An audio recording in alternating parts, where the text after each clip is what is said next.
l'homme de la poussière du sol. Il y a deux mots en hébreu dans le processus de création de l'homme. La Bible dit que Dieu créa l'homme et qu'il forma l'homme. Le mot créer est bara, ce qui signifie former à partir de rien. Et le mot former est assa, ce qui signifie modeler à partir de quelque chose qui existe déjà. Ainsi, une partie de vous vient de quelque chose et une autre partie vient de rien. La partie bara, c'est l'esprit qui vient de l'esprit de Dieu. Il n'a utilisé aucun matériau autour de lui pour vous créer. Créer signifie partir de rien. Dieu vous a donc formé à partir de son propre esprit. Mais votre corps, la poussière, il l'a formé à partir de la terre autour de lui. Votre corps vient de la poussière, mais vous venez de Dieu. Voilà pourquoi vous êtes esprit, et votre corps est de la poussière. Ne confondez jamais votre corps avec vous-même. Absent du corps, présent auprès du Seigneur. Votre corps n'est qu'une maison, une enveloppe.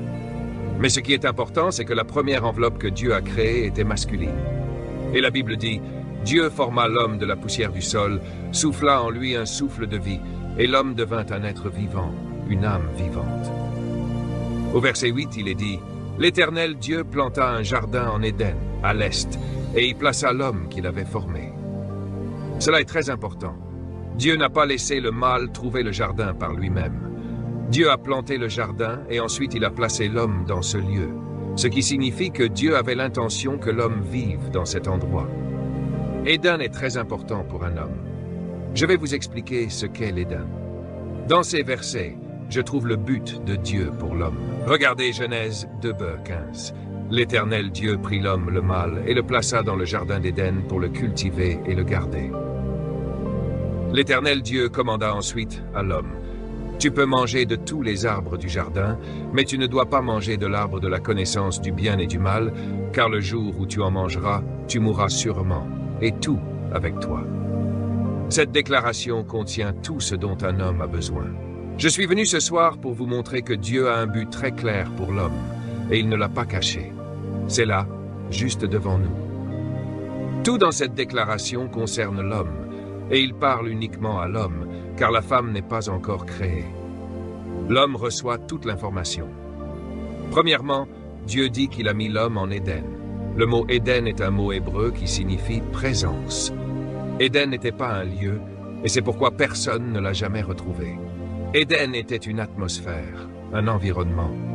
Il n'a jamais été retrouvé, car Éden était une ambiance, un environnement. Et c'est dans cet environnement que Dieu a créé l'homme pour qu'il y vive. En fait, lorsque j'ai fait mes recherches sur l'hébreu, cela m'a époustouflé. Le mot hébreu pour Éden a 5 traits, et cela signifie lieu, moment, présence, porte ouverte, délice. Mis ensemble, cela signifie le lieu sur terre où la présence de Dieu était une porte ouverte vers le ciel, un endroit agréable. C'est pourquoi Adam n'avait pas besoin de prier, ni de chanter, ni de jeûner, ni d'avoir un autel, ni de prêtre, ni d'apôtre, ni quoi que ce soit, car il avait une connexion directe, une porte directe vers le ciel. Il marchait dans cette merveilleuse présence divine. C'est là que l'homme a été créé pour être. J'ai presque envie de prêcher. Ceci est très important. Souvenez-vous, Dieu n'a pas laissé l'homme chercher le jardin. Il est dit que Dieu l'a pris et l'a placé dans ce lieu. Pourquoi? Parce que vous avez été créés pour vivre dans l'Éden. Chaque fois que Dieu crée quelque chose, il crée toujours d'abord l'environnement. Laissez-moi vous le prouver. Lorsque Dieu créa les poissons, il créa d'abord l'eau. Quand Dieu créa les plantes, il fit d'abord la terre. Quand Dieu créa les étoiles, il créa d'abord le firmament. En d'autres termes, il a fait de l'environnement la priorité avant le produit. Vous ne comprenez toujours pas ce que je dis. En d'autres termes, Dieu créa l'eau, puis il créa les poissons. Il créa le sol, puis les plantes. Il créa le firmament, puis les étoiles. Il créa le jardin, puis il créa l'homme. Le poisson a besoin de l'eau, les plantes ont besoin du sol, les étoiles ont besoin du firmament, et vous, vous avez besoin de l'Éden. Vous pouvez bien rendre gloire à Dieu maintenant. Maintenant, écoutez-moi. Si vous sortez un poisson de l'eau, il malfonctionne et meurt. Si vous retirez une plante de la terre, elle malfonctionne et meurt. Si vous détachez une étoile du firmament, elle devient une météorite, se consume et meurt. Si vous retirez un homme de la présence de Dieu, il malfonctionne et détruit son entourage. Voilà pourquoi le diable n'a aucun problème avec les femmes qui viennent à l'église. C'est pour cette raison que pendant les 200 dernières années, les églises ont été remplies de chapeaux et de jupes. Pourquoi? Parce que le diable sait que si un homme retourne dans la présence de Dieu, la famille retrouvera son ordre. Oh, aidez-moi maintenant. C'est pourquoi le diable déteste un homme qui adore. Écoutez-moi bien, le diable est un homme qui loue Dieu. C'est pourquoi Dieu vous demande de lever vos mains et de le louer.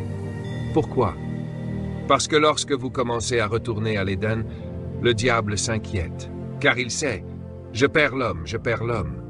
Il revient dans la présence de Dieu. La deuxième chose